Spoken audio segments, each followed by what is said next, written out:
other than what's best for everyone else. So if there's not a black agenda, you know, if it's an agenda for everyone, that usually means you're going to be left out. Right. Because there is an agenda. Right. The unions have an agenda. Other ethnicities have agendas. Absolutely. Other genders have agendas. The business community has agenda. Everyone has an agenda except those people you're talking about who are resting their hopes and aspirations on the shoulders of one man. Other people have sense to say, this is my president, but I have an obligation to still make sure I'm productive, I'm producing, and I'm owning something.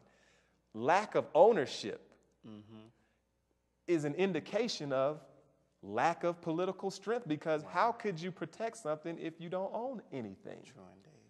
If you're a renter, when the owner decides to sell his home, you have to move. I don't care if you voted or not. So to answer your question in a succinct way, I'm saying if we as a collective people have not moved into a position of ownership, interests that we govern and protect, and also come to the table and ask and say and even demand to be included or represented, then you're going to be, although able to sit in the front of the bus, you're really going to still be in the back of the bus. Right. All of the slogans are not going to save you today. Right. I had a dream. Right. Is not going to save you. Right. Keep hope alive. Right. Is not going to save you. Right. By any means necessary is not going to save you. And hope is not going to save you. Right. What's going to save you is your ability to unite and to do something for self. And if you do that, then the end result will be ownership. Yes, sir. Absolutely. And you know, when I frame these questions, I always ask myself the same question that I'm going to ask my guests. And you just brought it. You just brought it right home. Black America, unite and do for self. And I remember the minister making a statement and doing a lecture by the same title. And he said, "Politics without economics is symbols without substance." Yeah, that's. And that's key. That sums it up. If we have a black agenda, which is clearly what this conference was about, was devising and developing a black agenda. The first thing we have to do, like you said, is to unite, get behind that agenda, and be willing, now here's a responsibility on us, to fund that agenda ourselves. Well, you know, I remember many years ago, Dick Gregory, he told us that we as a people spend upwards to $600 million on potato chips. It's a lot of chips. I don't see us eating less chips today. Right. I would argue we're spending even more on potato chips. Yeah, that's. And that's key. That sums it up. If we have a black agenda, which is clearly what this conference was about, was devising and developing a black agenda.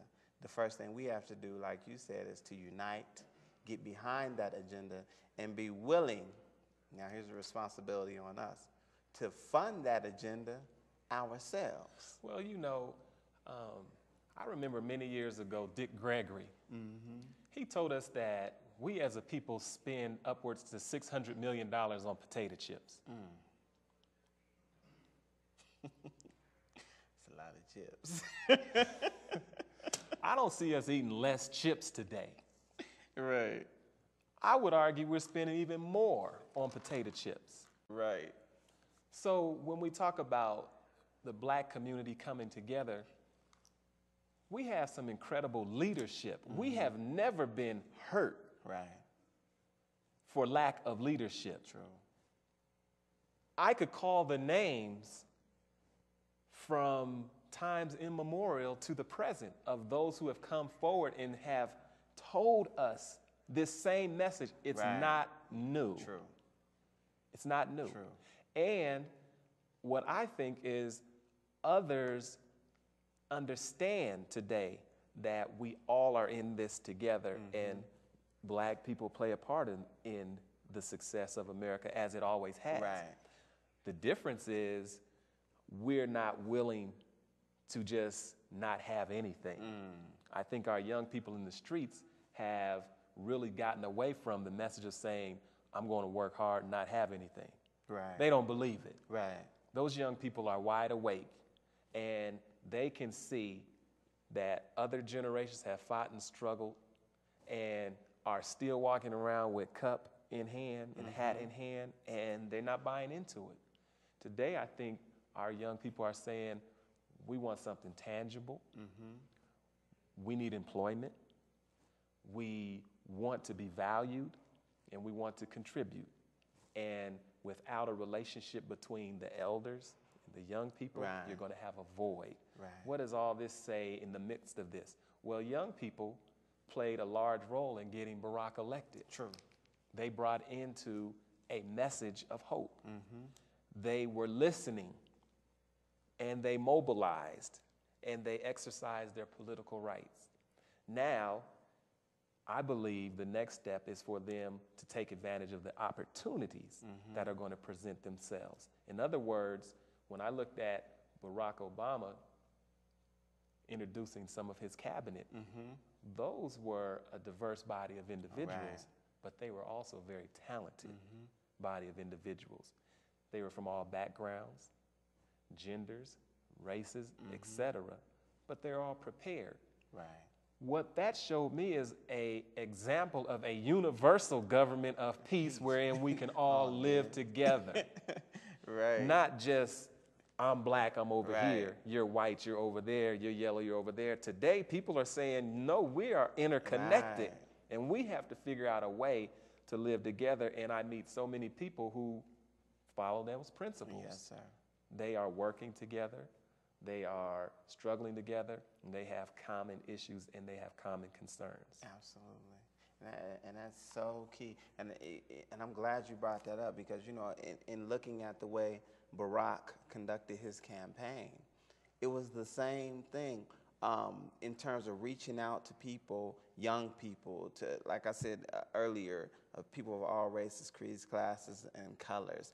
The use of the internet to generate funds, not from, you know, 50,000, 100,000 corporate donors, but from the little man who would give 10 or 15 or $20. And the whole, you're absolutely right, the whole element of change is on the hearts and the minds of the people at that grassroots level. And I think that's so very key. But you have a precedent for that. I was able to see Elijah Muhammad build an Right. entire nation. Exactly. A dime at a time. Exactly. A quarter at a time. When you read the Final Call newspaper, I don't see any big corporate ads in there.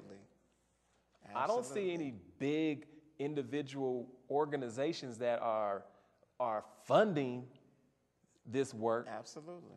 I'm seeing individuals who are saying, I have a quarter and I have a dime, and we're going to combine those. We're going to unite our meager earnings and put them together for something larger. Yes, sir. So as a community organizer, and I can believe that President-elect Obama took some hits for being called or doing work in the community. Right.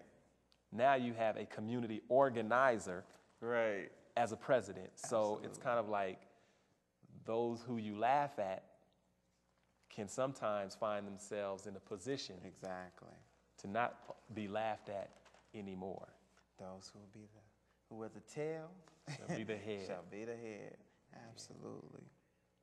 Now read another piece dealing with the. Did I want to go over that one?